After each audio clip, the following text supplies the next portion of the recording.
शैलेंद्र, जिनकी ये रिपोर्ट आपने देखी, वो मेरे साथ सीधे जुड़ रहे हैं। शैलेंद्र, ये मुलाकात बहुत महत्वपूर्ण है और मुलाकात क्या, ये तो नवाज शरीफ की यात्रा ही बहुत अहम मानी जा रही थी और ये भी उम्मीद की जा रही थी कि नरेंद्र मोदी और नवाज शरीफ के बीच कोई मुलाकात हो सकती है। ये मुलाकात हुई भी। क्या ये मुलाकात एक औपचारिक मुलाकात इस लिहाज से मानी जा सकती है कि दोनों देशों के बीच बातचीत शुरू हो गई है?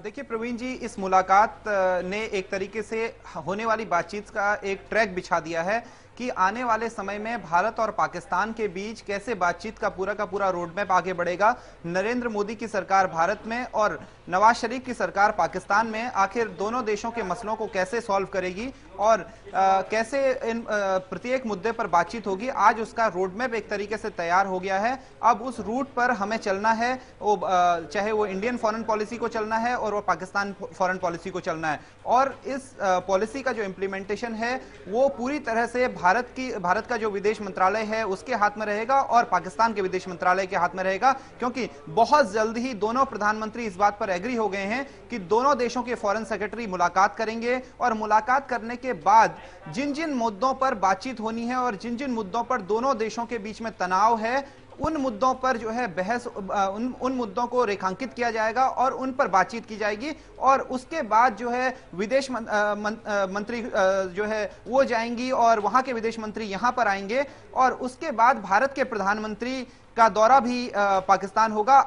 लेकिन इसकी शर्त जो है नरेंद्र मोदी ने एक ही रखी है कि अगर सीमा पार से प्रायोजित आतंकवाद बंद होगा और सीमा पर शांति होगी तो जरूर जो है बैठक आगे बढ़ेगी और बैठकों का सिलसिला किसी नतीजे पर भी पहुंचेगा। ये दोनों ही प्रधानमंत्रियों ने एक दूसरे को ये एश्योरेंस दी है और ये भरोसा जताया है। विशेषकर पाकिस्तान के प्रधानमंत्री ने नरेंद्र मोदी को यह भरोसा दिया है कि सीमा पार से प्रायोजित आतंकवाद और उस पर नियंत्रण किया जाएगा और सीमा पर शांति बरकरार रखी जाएगी। एक तरह का एश्योरेंस मिला है। लेकिन भारत ने जो है कई महत्वपूर्ण मुद्दों पर आज जब नवाज शरीफ के सामने अपनी बात रखी तो नवाज शरीफ की बॉडी लैंग्वेज थोड़ा सा वीक नजर आ रही थी, क्योंकि नवाज शरीफ जिस तरीके से अपने यहां आंतरिक राजनीति में घिरे हुए हैं उससे कहीं ना कहीं नवाज शरीफ को एक फ्री हैंड काम करने का मौका नहीं मिल रहा है। भले ही नवाज शरीफ जो है भारत आए हों, सेना से के कंसेंट के बाद भारत आए हों, लेकिन नवाज शरीफ ने आज उनकी जो बॉडी लैंग्वेज थी, हाथ मिलाने का जो तरीका था, वो कहीं से भी विश्वास जताने वाला नहीं था। लेकिन लास्ट में जब उन्होंने प्रेस कॉन्फ्रेंस की, जाते जाते उन्होंने एक प्रेस कॉन्फ्रेंस की और उन्होंने शुक्रिया अदा किया और प्रधानमंत्री नरेंद्र मोदी को अपने यहां उन्होंने एक तरह से इन्विटेशन भी दिया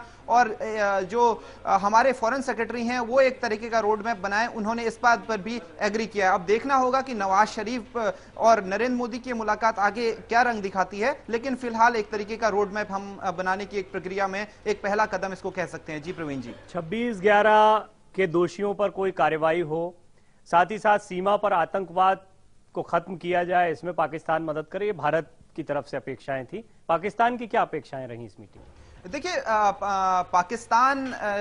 के कई अहम मुद्दे हैं भारत से जुड़े हुए, क्योंकि पाकिस्तान बेसिकली यहाँ भारत से अपना ट्रेड बढ़ाना चाहता है और पाकिस्तान भारत से तेल खरीदना चाहता है। ये काफी लंबे समय से ये मामला लंबित है, 2012 से, और बकायदा भारत की जो सार्वजनिक पेट्रोलियम कंपनी है हिंदुस्तान पेट्रोलियम, उससे कॉन्ट्रैक्ट भी हो गया था और ये बात थी कि जब तक भारत और पाकिस्तान के बीच पाइपलाइन नहीं बिछाई जाती, तेल की पाइपलाइन नहीं बिछाई जाती, तब तक जो है हिंदुस्तान पेट्रोलियम के ट्रकों के द्वारा, जो टैंकर्स होते हैं उनके द्वारा जो है वहां पर पेट्रोलियम की सप्लाई की जाएगी। तो पाकिस्तान की बेसिक नजर आज जिस तरीके से नवाज शरीफ ने जो बातचीत की, उनका टोटल जो जोर रहा वो व्यापार पर रहा और